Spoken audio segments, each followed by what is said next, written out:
Olá pessoal, no vídeo de hoje nós vamos estudar sobre o cálculo da corrente de curto-circuito presumida e aqui a gente está falando agora de instalações industriais.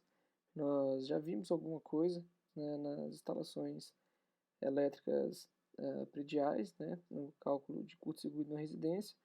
Eu comentei naquele momento com vocês que lá ele não era tão importante, devido às impedâncias dos cabos, são cabos de bitolas menores e de impedância maior, então essa corrente, no caso residencial, ela acaba tendo um valor um pouco mais brando, né? Nas indústrias não, a gente vai ter um valor mais elevado, e aí o estudo dessa corrente e dos dispositivos que a gente deve utilizar para preveni-la, né? Para preveni-la não, né? Para suportar, né? Ele passa a ser importante. O curto-circuito, ele é uma sobrecorrente que vai ser originada pela ligação acidental ou intencional entre dois condutores, entre dois pontos com potenciais diferentes, né? Pode ser entre dois condutores, entre um condutor e a massa de um equipamento, entre um condutor e a terra, né? Através de uma impedância muito baixa, tá?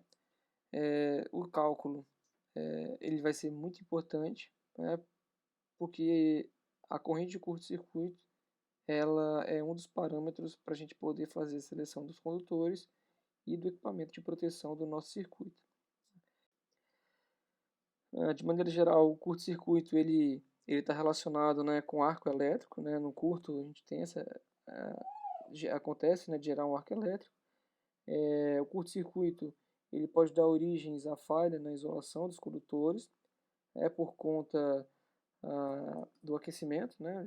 Gera um excesso de calor, por exemplo, e esse calor pode comprometer o isolante dos condutores, mesmo após a, a extinção do curto-circuito, né? E, como eu já comentei, né, ele vai ter origem, normalmente vai ser uma ligação indevida entre dois pontos que vai dar origem ao curto-circuito. Bom, os curtos que nós vamos considerar aqui, tá, são curtos que vão acontecer com a falta longe do gerador, que é o curto mais comum, né? Caso a gente tenha um curto-circuito sendo analisado próximo do gerador, aí a gente deve levar em consideração alguns fatores que a gente vai ignorar aqui, tá? Mas a gente basicamente tem a corrente de curto-circuito, ela sendo composta por duas partes, tá? Duas componentes. A que a gente chama de componente simétrica, e assimétrica, perdão, e a componente simétrica, né? E a gente tem um componente contínuo também, né? São três, né? Que é o que acontece nesse intervalo, né, da componente de quando surge o curto-circuito até ela se transformar num curto-circuito completamente simétrico, tá? Quando a gente tem um curto-circuito, no momento exato que a tensão passa por zero, é quando vai acontecer vai ter essa componente contínua, né, que vai elevar a tensão do momento do curto-circuito, né? E aí a gente tem então esse formato que está nessa onda aqui de baixo, né? Então a gente vai ter uma corrente que é a corrente eficaz de curto-circuito permanente, que é a que a gente tem depois que ele entra no período simétrico. A gente vai ter o ICIM, que é o impulso de corrente de curto-circuito simétrico, que é o valor máximo de corrente do curto no instante de tempo, né, que acontece exatamente quando a tensão passa por zero. E aí, basicamente, para calcular a potência de curto-circuito, né, durante o curto, a gente calcula com a corrente eficaz do curto-circuito, né, que é quando ele já entra em regime, né, só com componente simétrica. Então, basta a gente multiplicar essa corrente eficaz de curto-circuito permanente pela tensão de fase, se for um curto-circuito fase neutra, ou se for um curto-circuito de fase, considerando também a raiz de 3. Bom, então as componentes que estavam naquela figura anterior, né, a componente alternada vai ser a corrente máxima, vezes seno de ômega t mais alfa, que é o alfa é o defasamento entre o ponto de início do curto-circuito e a tensão zero, tá? E a componente contínua, que vai ser a corrente máxima, né, a corrente de pico, vezes o seno desse ângulo de defasamento, e aí vezes o exponencial de menos R sobre X no tempo, tá? Onde R é a resistência característica da instalação e X é a reatância característica, ou seja, dependendo dos valores de resistência e reatância, a gente vai ter essa componente contínua demorando mais tempo ou menos tempo para ser extinguida. Bom, aí no momento que acontece o curto-circuito, nós vamos ter elementos que vão ser fontes, tá, para poder manter essas correntes de curto-circuito. Tá? O principal elemento, a principal fonte, né, para curto-circuito é a concessionária de energia, que é onde tem a maior potência disponível, né, para poder alimentar o curto-circuito. Tá? Então essa fonte aqui, provavelmente, ela vai ficar no circuito até a atuação da proteção, né? Então, enquanto a proteção não atuar, a concessionária vai continuar alimentando, né, o curto-circuito. O seu valor depende da potência do curto-circuito indicado pela concessionária no ponto da entrega. Tá? Ou seja, quando a gente vai fazer um projeto industrial, a gente vai ter que entrar em contato com a concessionária de energia e ela vai fornecer para a gente qual que é a potência de curto-circuito no ramal de entrada da nossa instalação. E aí, com esse valor, a gente vai conseguir determinar a corrente de curto-circuito em qualquer ponto da nossa instalação, baseado, claro, nos barramentos, nos condutores que a gente está utilizando. Uma outra fonte são os geradores, tá? E aí a contribuição dos geradores ela vai ser proporcional ao seu porte, né? Quanto maior o porte do gerador, por mais tempo ele vai conseguir contribuir para o curto-circuito. A contribuição ela vai variar pouco ao longo do tempo, né? Ou seja, ela não é tão constante, mas ela também não vai variar tanto. Quanto maior o porte, né, do gerador, menor vai ser a variação. Bom, uma outra fonte são os motores síncronos. Aí, obviamente, também a contribuição vai ser proporcional ao seu porte, né? Só que no caso dos motores, aí, tanto os síncronos quanto os assíncronos, o tempo de contribuição deles vai ser proporcional, né? Vai acontecer só durante a inércia, né? Ou seja, quando tem um curto, né, a contribuição do motor vai ser o tempo que ele fica girando, né, depois que acontecer o curto-circuito, né, que aí ele vai funcionar como gerador. Nos motores assíncronos, tá, que também tem a contribuição proporcional ao seu porte, né, ele também vai ser uma fonte para o curto-circuito, só que normalmente vai ser uma fonte por um tempo muito curto, tá, dado que essas máquinas normalmente elas têm um porte menor, né, com poucos cavalos de potência, e aí não vai conseguir funcionar como gerador por muito tempo. Bom, e por fim, a última fonte que a gente pode destacar aqui, tá, que a gente vai destacar, é a energia acumulada no sistema, né, ou seja, que pode estar armazenada em forma de campo magnético nos indutores, grandes indutores, né, ou em transformadores, que podem estar armazenadas na forma de campo elétrico nos capacitores, tá? E nesse caso, né, a duração depende da relação de X sobre R da instalação, desses elementos na instalação, né, vai determinar o tempo que eles vão poder contribuir para a fonte de curto-circuito. Bom, aconteceu o curto-circuito, tá? E aí a gente vai ter dois efeitos gerados, né, devido ao curto-circuito. Nós vamos ter o efeito mecânico, tá? Que vai ser mais perceptível nos primeiros ciclos do curto-circuito, né, principalmente devido aos valores de pico, naquela fase assimétrica, daquela primeira figurinha que nós vimos. E nós vamos ter também o efeito térmico, que normalmente vai ser perceptível na fase simétrica, né, porque quanto maior a fase simétrica, quer dizer que ele está ali acontecendo curto por mais tempo, né, mais energia está sendo dissipada, e como a corrente de curto vai ter um valor elevado, né, essa potência ela é grande, e aí pode, por exemplo, colocar fogo em algum condutor ou em algum elemento onde o condutor está encostado. A solicitação mecânica ela vai ocorrer então quando dois condutores são percorridos por uma corrente elétrica, né, e aí sempre que a gente tem condutores percorridos por corrente, a gente tem uma força de atração ou de repulsão, tá? De origem eletromagnética. No curto-circuito, como a corrente que percorre ela é de valor muito elevado, essa força passa a ser significativa, essa força de atração-repulsão. Essa força ela pode acontecer entre condutores, tá? Isoladores que estão segurando os condutores, eles podem quebrar, por exemplo, tá? Ou dentro de alguns equipamentos. A força pode ser tão grande que algum barramento pode ficar torto, né? Ou pode desprender de alguma parte do equipamento, por exemplo. O pico ocorre no primeiro ciclo do curto, né? Então a gente pode calcular que a força que nós vamos ter vai ser esse K, né, vezes o quadrado da corrente de curto-circuito de pico dividido pela distância entre os condutores. E aí, né, quanto maior a corrente de curto-circuito e quanto menor a distância entre os condutores, maior vai ser essa força de atração. A solicitação térmica, por outro lado, tá, ela é causada pelo efeito Joule, que surge devido à elevada corrente de curto-circuito, né? Ela causa diversos efeitos nos equipamentos, tá?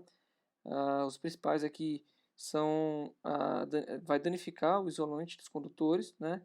E pode ocasionar também fusão de contatos elétricos, né? Ou seja, derreter o contato e ele se fundir com o condutor ou com o próprio equipamento. E esse aquecimento ele depende do nível, tá, da corrente e também do tempo de duração do curto-circuito, né?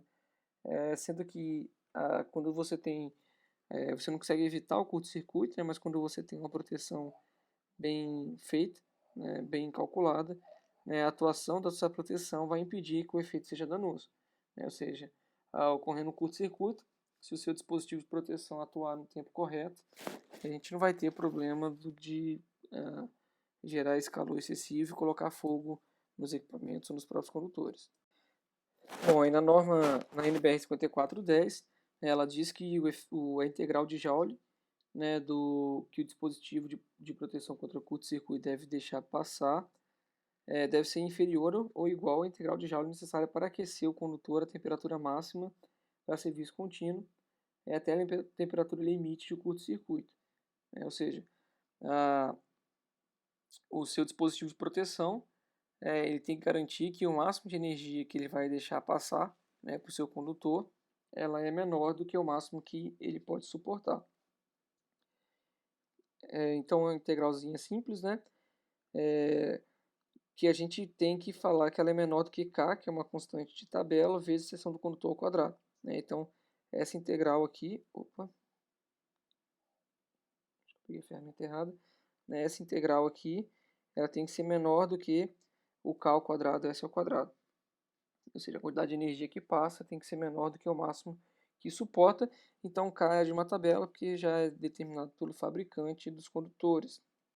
Né? Sendo que para curto-circuito simétrico, e aí de qualquer duração, ou quando a gente tem um curto-circuito assimétrico, com duração de 0,1 a 5 segundos, né? Lembrando que esse tempo aí vai depender daquele x sobre r, né? A gente pode simplificar aquela integral pela corrente ao quadrado vezes o tempo, né? E aí então a gente fala que a corrente ao quadrado vezes o tempo ela é menor, tem que ser menor ou igual que k ao quadrado vezes s ao quadrado, sendo que o k, né, vem dessa tabela aqui, que é da temperatura limite de curto-circuito. Então, dependendo do isolante do condutor que você está utilizando, e no caso de CPVC da bitola, né, se ela é até 300 milímetros ou se é maior do que 300 milímetros quadrados, a gente tem a temperatura limite de curto-circuito, e aí os valores de K, se o cabo é alumínio ou se o cabo é cobre. Apesar de ser mais comum a gente encontrar cabos de cobre, principalmente nas instalações residenciais, nas industriais, principalmente nas ligações aéreas, é muito comum a gente ter os condutores de alumínio. Bom, existem diversas formas de nós classificarmos o curto-circuito ou determinar um tipo de curto-circuito, tá? Uma classificação utilizada é a duração. Se esse curto ele é auto-extinguível, ou seja, se ocorre o curto e ele mesmo se extingue automaticamente, né? Se ele é transitório, né? Quando acontece, por exemplo, um chaveamento indevido, e aí ocorreu o curto, mas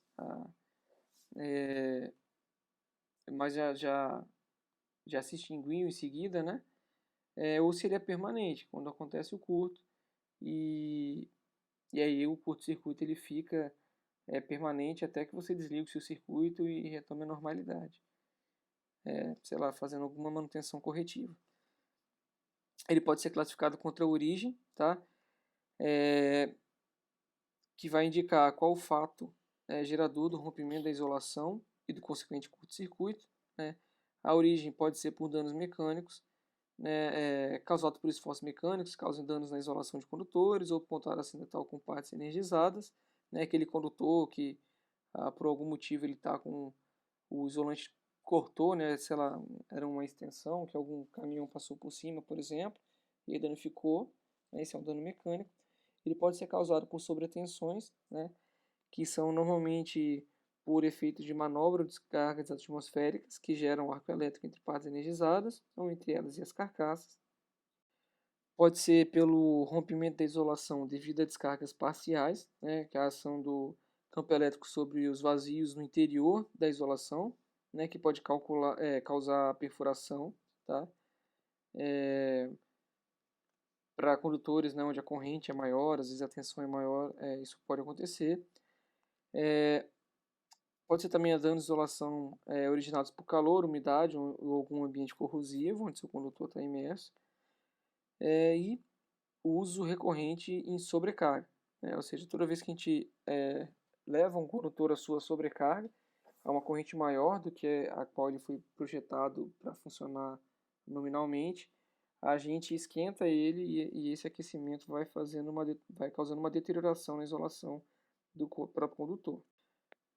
A gente pode classificar quanto à localização, né, se é um curto-circuito interno ou externo às máquinas e painéis, e a gente pode classificar quanto ao número de fases envolvidas. Então, a gente chama de curto-circuito trifásico, quando ele ocorre entre as três fases, bifásico entre duas fases, curto-circuito bifásico com terra, quando a gente liga duas fases ao terra, com fase terra, e o curto-circuito com contato simultâneo, ligando uma fase ao terra e a terra a outra fase, tá? Simultaneamente. Bom, o fase terra ele é o curto-circuito mais comum, tá? É o mais fácil de acontecer, o que mais acontece, na verdade, né? Aí ele vai ser muito útil para a gente determinar a malha de terra e para verificar o risco do choque elétrico, tá? Montando um circuito elétrico que vem da fonte, passa pelo impedância de condutor, depois pelo toque da pessoa e pela resistência de terra, a gente consegue determinar qual que é a tensão na mão da pessoa quando ela encostar no condutor ou numa parte energizada, né? E aí a gente consegue determinar a, a tensão de toque, por exemplo, num choque elétrico, tá? E quando no retorno no terra, a gente consegue determinar também pela resistência de terra a tensão de passo, né, devido à corrente que está circulando por ela até retornando para a fonte. E o pior curto-circuito que a gente vai ter é o curto-circuito que envolve as três fases simultaneamente, tá? Ou seja, o curto-circuito trifásico, né? Ele é o que vai ter o maior valor, né? Vai ter a maior corrente de curto-circuito, e é o que a gente vai utilizar, né? No caso, claro, né? De um circuito trifásico, para poder fazer o dimensionamento da bitola dos condutores, né? Então, se essa é a maior corrente de curto-circuito que pode ter, é para essa corrente que a gente vai olhar na hora de dimensionar os condutores para saber se eles são os condutores corretos ou não, devido à corrente curto-circuito. Então, lembrando, além de todos os passos, né, além de ter que suportar a corrente nominal do circuito, de ter que considerar a queda de tensão de um circuito, a gente ainda tem que saber se o condutor que a gente está colocando lá suporta também o curto-circuito, claro, né, o curto-circuito pelo tempo de atuação de um dispositivo de proteção. Então, nessa parte de dimensionamento, o curto-circuito vai ser importante para dimensionar esses dispositivos de manobra, para dimensionar os barramentos e os condutores, e também para observar as solicitações térmicas e dinâmicas que vão acontecer quando a gente tem um curto-circuito. Bom, o curto-circuito a gente não quer, né, mas ele pode acontecer, tá? E aí a gente tem que pensar no projeto, né, de algumas formas de reduzir, né, diminuir o valor da corrente de curto-circuito, principalmente quando a gente tem uma corrente muito elevada que começa a dificultar a escolha de dispositivos de proteção e dos próprios condutores, tá? Uma forma de fazer isso é especificando transformadores com a impedância percentual mais elevada, tá? E aí, dessa forma, curtos-circuitos na entrada de energia, é, que são limitados apenas pela impedância do transformador, quando a gente não tem todo o circuito, né? Um curto-circuito na subestação, por exemplo, quando a impedância é mais elevada, ele vai ter então o seu valor de corrente reduzido, tá? Só que isso gera um problema, porque quanto maior for essa impedância percentual do transformador, maior vai ser as perdas no transformador. Então a gente começa a entrar ah, naquela famosa custo-benefício, né? Até onde vale a pena eu aumentar a impedância percentual para aumentar as perdas para poder reduzir a corrente de curto-circuito e facilitar o dimensionamento dos meus dispositivos ou, enfim, até possibilitar o dimensionamento deles, tá? Dividir a carga da instalação em circuitos parciais também pode ajudar, tá? Cargas, né, quando fala dividir, né, principalmente separar transformadores e alimentadores diferentes, tá? Então, ao invés de fazer uma subestação muito grande, criar de repente subestações pequenas ou subestações parciais, tá? Tomando cuidado, né, que quando a gente faz ligação em paralelo, a gente está fazendo associação de impedância em paralelo, que no final das contas a gente reduz a impedância do circuito, então dependendo de onde aconteceu o curto-circuito, né, isso pode ser um problema. E também, né, que a falha em um alimentador, a gente tem carga desligada. Então, a gente tem que analisar aí o que vale a pena juntar, o que não vale a pena juntar, para a gente poder, no final das contas lá, determinar, né, se é um problema desligar isso daqui, quando tem um problema de curto-circuito, ou se o problema maior seria desligar a instalação como um todo, coisas desse tipo. A gente pode fazer também uma inserção de uma impedância série, é um reator, que a gente coloca junto ao transformador, que é calculado de forma para tornar viável técnica e economicamente a utilização da proteção, com uma resistência desprezível para minimizar as perdas de energia. Então, é um valor de impedância muito baixo, para não ter muita perda, mas que vai ajudar na hora de fazer a determinação da proteção. E também a instalação de fusíveis junto com os disjuntores, em série com os disjuntores, né? E aí o fusível, por exemplo, que vai queimar na hora do curto-circuito, né? O disjuntor também vai atuar no curto-circuito, só que o fusível ele interrompe o circuito mais rapidamente do que o disjuntor, né? E aí, como a potência de curto-circuito é muito elevada, quanto mais rápida a atuação, melhor vai ser a situação, né? Por menos tempo vão ter esforços mecânicos, menor vai ser a quantidade de energia no curto-circuito, enfim. Então, essa é uma ideia boa também para poder facilitar, reduzir ou simplesmente facilitar a proteção. Bom, e também existem os disjuntores ultra rápidos, os disjuntores imitadores de corrente, que podem ser utilizados no lugar do disjuntor geral, tá? Esse disjuntor limitador, ele tem uma curva de atuação ultra rápida, tá? Para o disparador instantâneo, né? Então, no caso do curto-circuito, né, o disparador instantâneo que é sensibilizado, ele permite, né, esse disjuntor permite que a sua jusante, né, os disjuntores que vêm depois dele para poder alimentar os circuitos, eles possam suportar uma corrente menor, tá?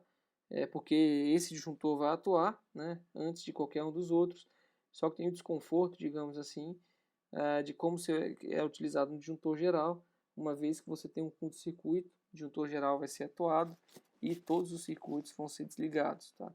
Então tem esse inconveniente também. Em relação à simetria do curto-circuito, nós podemos ter um curto-circuito com a corrente completamente simétrica, que é esse primeiro aqui, tá? A gente pode ter uma corrente assimétrica e simétrica, que é aquele primeiro caso que eu coloquei lá, né? Que a gente vai ter uma corrente contínua aqui até entrar em regime de simetria. A gente pode ter uma corrente parcialmente simétrica, tá? Nesse caso aqui. E por fim, a gente pode ter uma corrente totalmente assimétrica, que vai ter sempre uma corrente, um nível de curto-circuito contínuo ali no nosso curto-circuito. Em relação a essa simetria, o mais comum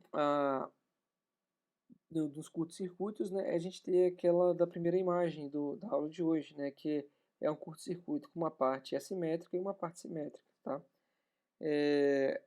A parte assimétrica, ela vai ter uma duração aí de x sobre r, tá? Em circuitos onde a gente tem uma indutância, a parte indutiva muito maior que a resistiva, esse x sobre r vai para o infinito, ou seja, ele vai ser sempre assimétrico. Ou seja, vai ter um curto-circuito assimétrico por muito tempo, né? Em circuitos que são mais resistivos do que indutivos, esse x sobre r ele vai para zero, e aí a gente tende a ter essa componente assimétrica praticamente nula, né? Bom, e aí existe um chamado fator de assimetria, tá? Então, quando a gente for calcular o curto-circuito, no método que eu vou mostrar daqui a pouquinho para vocês, a gente vai calcular a corrente simétrica de curto-circuito e depois, com o fator de assimetria, a gente vai determinar qual que é a corrente assimétrica do nosso curto-circuito. Bom, a NBR 5410 ela determina que as correntes de curto-circuito elas devem ser determinadas em todos os pontos da instalação que a gente julgar necessário. Normalmente a gente vai calcular em todos os barramentos, todos os locais onde tem proteção e nos circuitos terminais de potência maior também, tá? E aí, é claro, quando a gente tem uma instalação onde é possível fazer uma medição, né, ok, né, mas em termos de projeto, a gente vai ter que calcular, né, baseado no que a gente conhece da nossa instalação em termos de projeto. O método que a gente vai utilizar aqui é o chamado método de cálculo por impedâncias equivalentes, e esse método ele vai ser adequado, tá, para instalações em baixa tensão, que é o que eu estou considerando aqui com vocês, tá? E ele é bem simples, na verdade, né? É basicamente dividir a tensão nominal pelo somatório de todas as impedâncias que a gente tem no circuito, onde está acontecendo o curto-circuito. Bom, aí esse método simplificado, né? Vale ressaltar que o valor que a gente vai encontrar ele é sempre maior do que o que realmente vai acontecer, né? Então, isso é uma coisa boa, né? A gente não vai errar para menos, a gente vai errar para mais, tá? Considera que a instalação ela é radial, que a alimentação poderá ser em alta ou baixa tensão, mas o método do cálculo só é adequado para baixa tensão, tá? Ou seja, mesmo que você receba num transformador em alta tensão, rebaixando ali para baixa tensão, ele vai ser adequado para o restante do circuito. Que para o curto-circuito trifásico assume-se que este ocorrerá simultaneamente para as três fases, ou seja, eu não vou considerar um tempo, curto-circuitei duas fases, depois de 2 segundos, curto-circuitei a terceira fase, então né, a gente está adotando aqui sempre o trifásico simultâneo, que durante a ocorrência do curto-circuito, o número de fases envolvidas permanece constante, ou seja, curto-circuito 3 fases vai ser 3 fases até a sua proteção atuar e cessar o curto-circuito. Uma outra premissa é que a tensão ela é considerada constante durante todo o tempo de ocorrência do curto-circuito, né? A fonte principal, né, que é a concessionária, a gente não considera variação na tensão dela. Reguladores de tensão transformadores com TAPs, né, não alteram a tensão de saída durante o período de curto-circuito, né? Então o transformador ele não vai alterar a sua relação de saída por conta da tensão, por conta de alguma variação na tensão durante o curto. A gente não leva, nesse caso desse método, as resistências de arco elétrico de contato, né, do ponto onde ocorre o curto-circuito, e também que as correntes de carga são desconsideradas. Bom, aqui tem o procedimento separado em etapas, tá? A primeira etapa é fazer o levantamento do diagrama unifilar da instalação, né? Então a gente tem aqui a entrada da concessionária, aí você tem o transformador de entrada, a, o barramento, então aqui um barramento 3 fases, mais neutro, mais proteção, os circuitos distribuídos, né, representados aqui, cada condutor sendo representado, 3 condutores de 50 milímetros de bitola, ou 70, ou 120, tá? Então tudo muito bem determinado, tá? E os tipos de cargas também que a gente está alimentando, são tomadas, iluminação, se são motores. Depois a gente vai calcular a impedância de cada um daqueles elementos, então das tomadas, das luminárias, dos motores, dos cabos, dos barramentos, do transformador, né? E aí, na terceira etapa, a gente monta o circuito elétrico correspondente aos pontos que nós calculamos, tá? E aqui no caso tem o Z da concessionária, né, que a gente vai determinar, por exemplo, pela potência de curto-circuito. Nós temos o Z do trafo, do cabo que liga o trafo ao barramento, aqui o Z do barramento, o Z do cabo, depois lá na frente do outro barramento, enfim.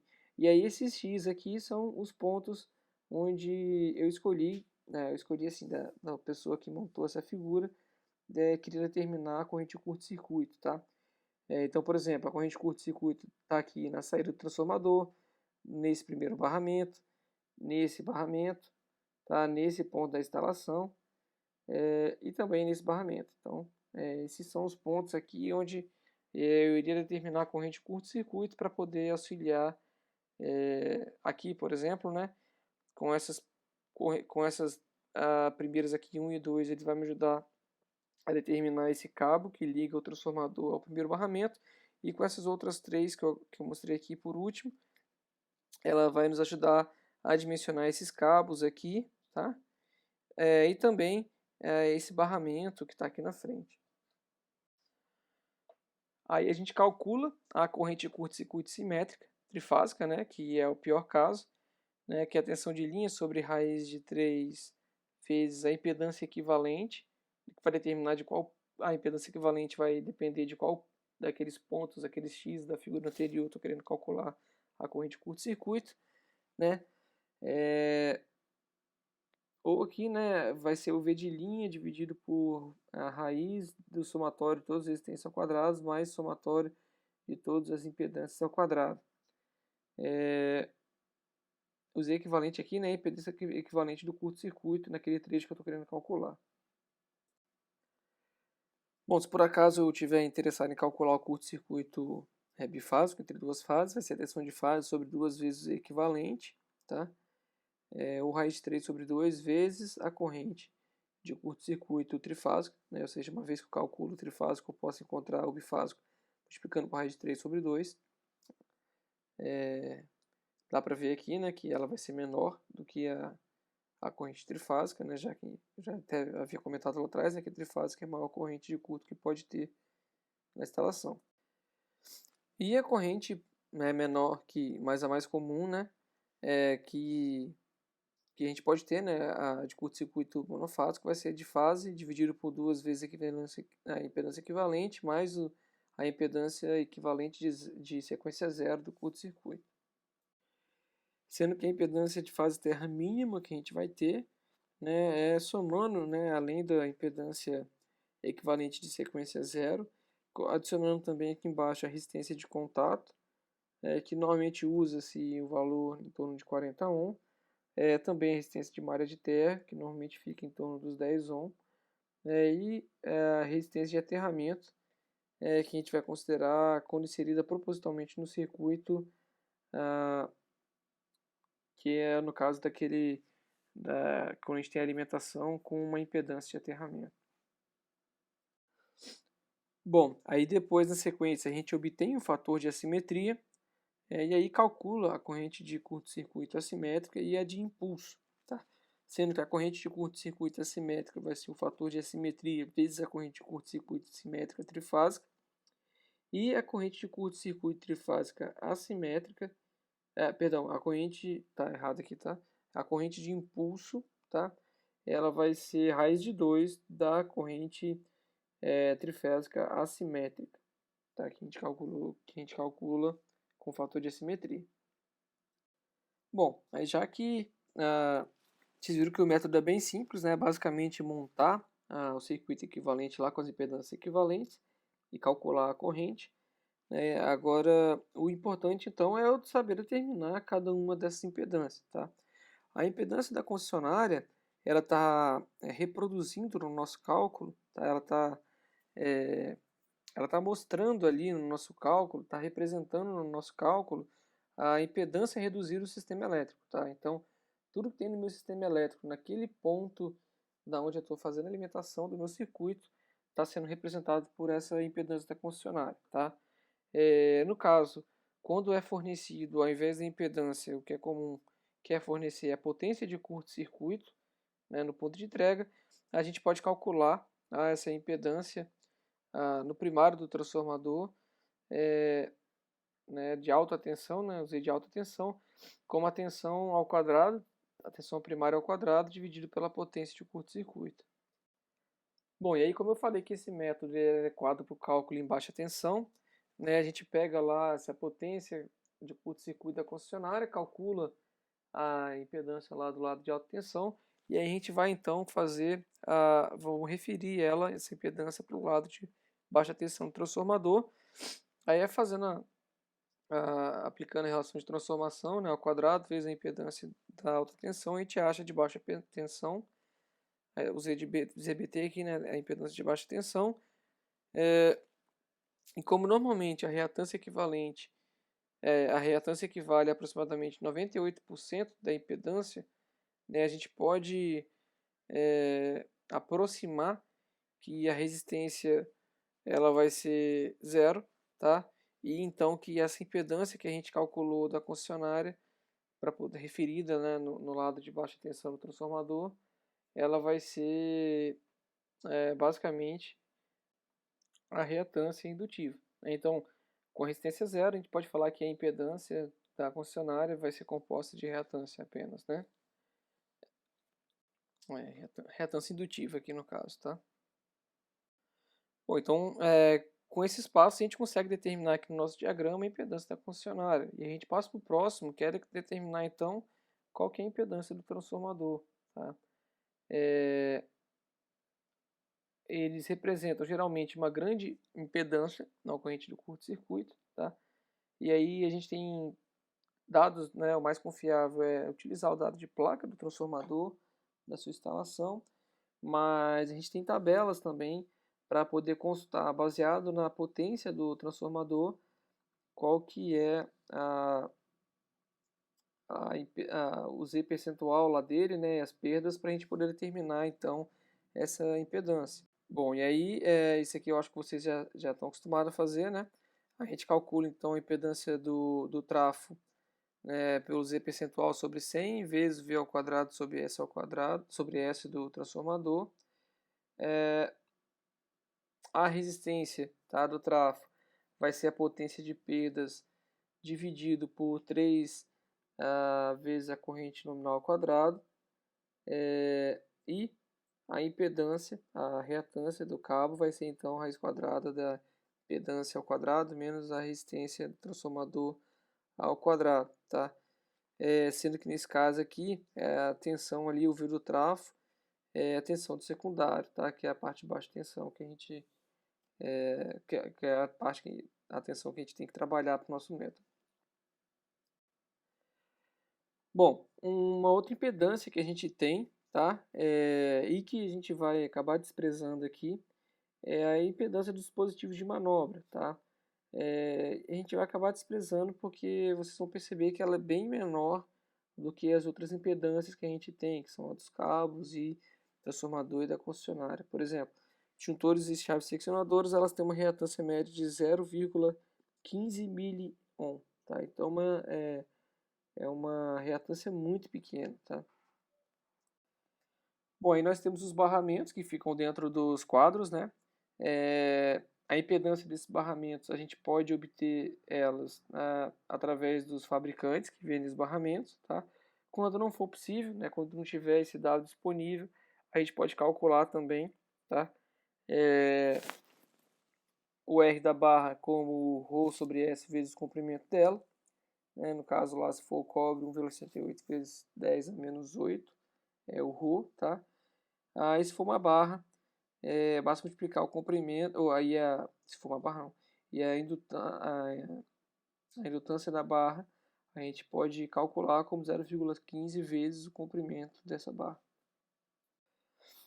Bom, a dos condutores é bem simples, na real, né? A gente tem aquelas tabelas lá, igual da Prisma, que vocês já utilizaram algumas vezes em instalações residenciais, e em uma das tabelas lá, a gente tem a impedância lá, a resistência, em ohm por quilômetro do cabo, né? E aí, para obter, claro, a resistência, a indutância daquele cabo, basta multiplicar pelo comprimento do circuito, e aí a gente vai achar então qual que é o R e o X do cabo. Então essa é a tabela a qual eu estava me referindo, né? Então aqui no caso de corrente alternada, tá? Nós temos o RCA e o XL. Então você pega aqui a bitola do cabo que você quer, né? Pega esse valor, né? Por exemplo, 0,12 e 0,094, que eu estava comentando, né? Está em ohm por quilômetro, né? Então multiplica pelo comprimento do seu circuito, você vai ter lá a resistência e a reatância para aquele cabo do diagrama que você está construindo. Bom, além disso, né, nós podemos ter os geradores que estão ligados ao nosso circuito, tá? Ele tem aquela característica de começar com valor máximo e vai decaindo até alcançar o regime, né? As reatâncias que a gente utiliza são a subtransitória e a transitória. Tá? A subtransitória ela vai ajudar a determinar a corrente no primeiro ciclo, tá, do curto-circuito. A transitória ela vai influenciar alguns ciclos, normalmente do quinto ao oitavo, e ela normalmente é maior que a subtransitória. E a gente vai ter a reatância síncrona, que é o valor que é adotado para condições em regime. Aí essa impedância do nosso gerador, a gente pode calcular então dessa forma, né, a reatância subtransitória, que normalmente vem em percentual, tá, que a gente pega no catálogo, dividido por 100, vezes a tensão de gerador ao quadrado sobre a potência nominal dele. E por último, né, dos elementos que a gente estava analisando, a gente pode ter a contribuição dos motores, tá, e que deve entrar também no diagrama, né, porque no curto-circuito esse motor ele pode funcionar, né, como um gerador, tá? E aí na realidade a gente vai considerar esses motores sempre que as correntes, né, desse motor elas forem menor do que 1%. A gente vai considerar se for maior, né, então a gente despreza se for menor do que 1% da corrente de curto-circuito trifásico que a gente calcula sem considerar os motores, tá? Para o cálculo da corrente, tá? A gente vai fazer da seguinte forma, né? A gente calcula a corrente de curto-circuito trifásico sem influência dos motores e soma essa corrente dos motores a esse curto-circuito que a gente calculou sem influência deles, tá? Basicamente é porque eu vou ter uma corrente que vem, né, da concessionária e uma que vem dos motores, né? Então, no ponto que a gente está analisando, a gente vai ter a contribuição dessas duas correntes.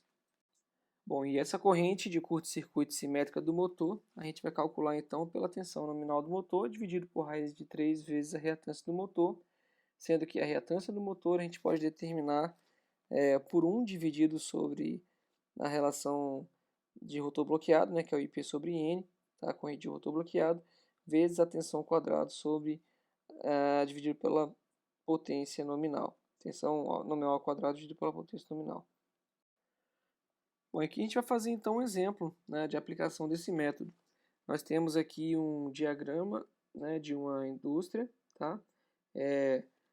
Com uma potência de curto-circuito da concessionária, um transformador de 150 kVA na entrada, né, 3 cabos de 300 milímetros quadrados, com neutro de 150 milímetros quadrados e um térreo de 150 milímetros quadrados, com comprimento de 30 metros, ligando esse transformador ao barramento.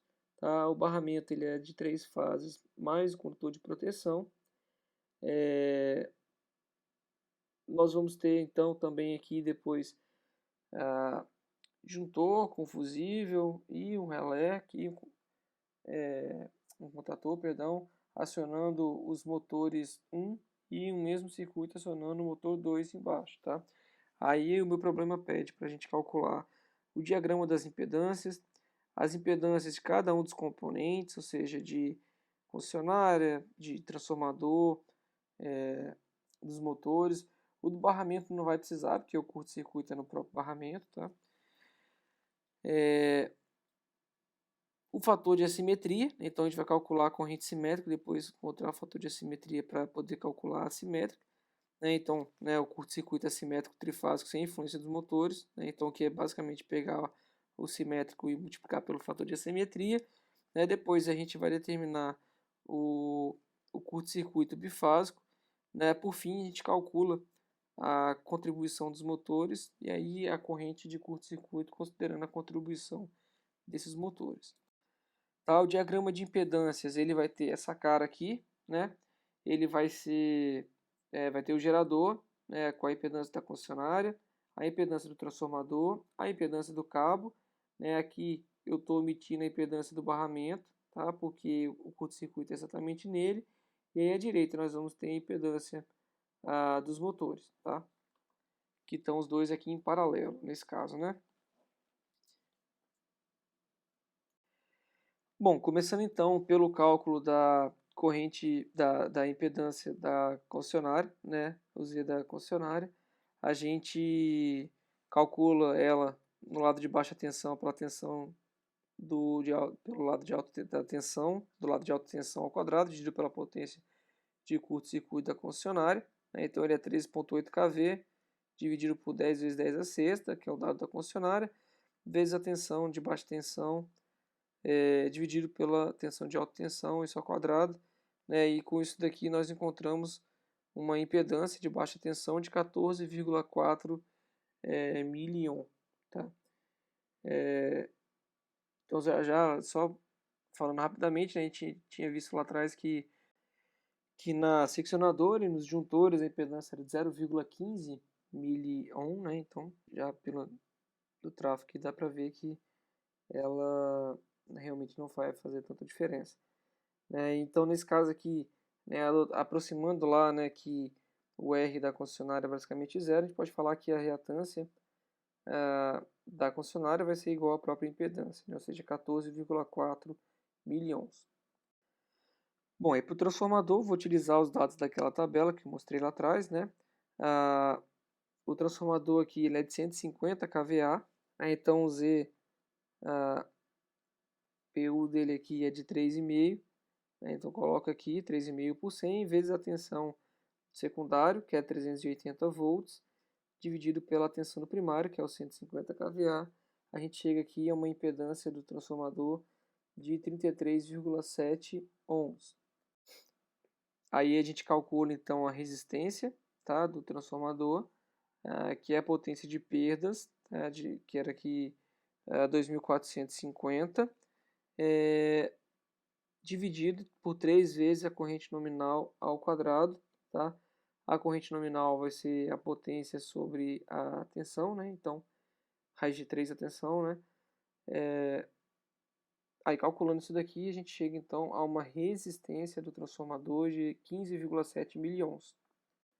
Aí com a resistência e impedância, a gente calcula a reatância, raiz quadrada da impedância ao quadrado menos resistência ao quadrado, e chega lá a uma reatância de 29,8 milhões.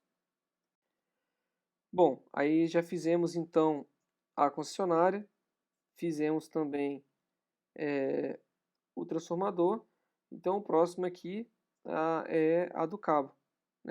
Lembrando que a gente tem lá na tabela o R quilômetro por metro, ou resistência por ohm por metro, por quilômetro, desculpa, e o X em ohm por quilômetro também. A gente pega lá os valores pelo cabo, né? Então aqui nesse caso são cabos de 300 milímetros quadrados, e aí a gente vai na tabela e consulta os valores para encontrar o R. Bom, aí já consultando aqui os valores para o de 300 milímetros, tá? 0,078 e 0,097 é o R e o X dele por quilômetro, né? Então multiplicando lá por 0,03, que o trecho é de 30 metros, né? A gente acha que 2,34 milhões e 2,91 milhões de R e de X, respectivamente. Então, foi a impedância da concessionária, foi o Z do cabo, o do trafo, o Z do cabo, né? Agora a gente vai determinar então a impedância do motor. A gente consegue completar dessa forma o nosso diagrama, tá? Então, calculo o X do motor, que é 1 sobre P sobre IP sobre N. Então, tem as características do motor. Dadas as características do motor, eu sei lá que o IP sobre N é 8,2, né? Calculando aqui a potência nominal, com os dados do motor também, a gente chega aqui a uma reatância indutiva de 99,9 milhões. Bom, aí a impedância equivalente que a gente tem aqui, tá? A impedância daqui até o nosso curto-circuito, né? Claro, aqui a gente vai ter uma corrente que vem daqui, né? Sendo alimentada pela concessionária, e uma corrente que vem do motor no curto-circuito. Então, o Z equivalente vai ser a soma da impedância da concessionária, do trafo e do cabo, tá?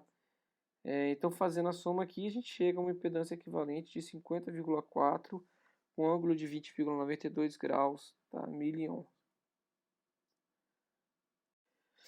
E aí, para a gente calcular, então, a corrente de curto-circuito trifásica, né? Claro, já estou desconsiderando aqui o motor, né? A gente vai pegar a tensão de linha dividido por raiz de 3 vezes o módulo do Z equivalente que a gente calculou aqui para poder determinar então essa corrente, tá? Que ela vai ter, fazendo essas contas aqui, 4,4 kA. Então observem, aqui é uma corrente bem elevada de curto-circuito, tá? Né? Ou seja, a corrente que vem da concessionária, né, e vai até o terra aqui, ela vai ser uma corrente de 4,4 kA. Né? Ou seja, esse cabo aqui vai ter que suportar essa corrente simétrica, tá? Não estou nem falando da assimétrica ainda, por um tempo de extinção do curto-circuito, né? Que é o tempo que, nesse caso aqui, esse disjuntor demoraria para poder interromper o circuito. Bom, aí a gente calcula então a letra E lá do problema, o fator de assimetria, que é o R sobre X, né? Então a gente tem do cálculo anterior, né, que o R é 18, o X é 47,1, e aí a gente determina aqui o fator de assimetria, ele dá nesse caso aqui 1,33. Aí com o fator de assimetria, a gente calcula então a corrente assimétrica, tá? Que vai ser o 1,33 vezes o 4,4 kA, e então a gente chega aqui a uma corrente assimétrica de 5,9 kA. Para encontrar o valor do curto-circuito bifásico, né, basta multiplicar o trifásico simétrico por raiz de 3 sobre 2, né, dá lá 3,8 kA. E por fim, né, vou fazer aqui a contribuição dos motores, tá? A corrente, então, de curto-circuito simétrica dos motores é a tensão nominal dividido por raiz de 3 vezes o X do motor, né, que a gente já calculou lá atrás. Aí a gente chega aqui, então, que a corrente de contribuição dos motores é 2,2 kA, né? Ou seja, a corrente de curto-circuito simétrica trifásica total vai ser o 4,4 mais o 2,2 kA, que dá 6,6 kA, tá? Ou seja, eu vou ter vindo da fonte 4,4 kA e eu vou ter vindo do nosso motor, que vai estar funcionando como gerador, no momento da falta, 2,2 kA. Bom, pessoal, então era isso que eu queria mostrar para vocês sobre o cálculo de curto-circuito, tá? Eu vou passar uma atividade para vocês fazerem sobre isso, né? Então, se por acaso ficaram com alguma dúvida, eu quero comentar algo sobre a nossa aula de hoje. Por favor, utilize o fórum aqui do AVA. Então é isso, pessoal. Um abraço para vocês e até o próximo vídeo.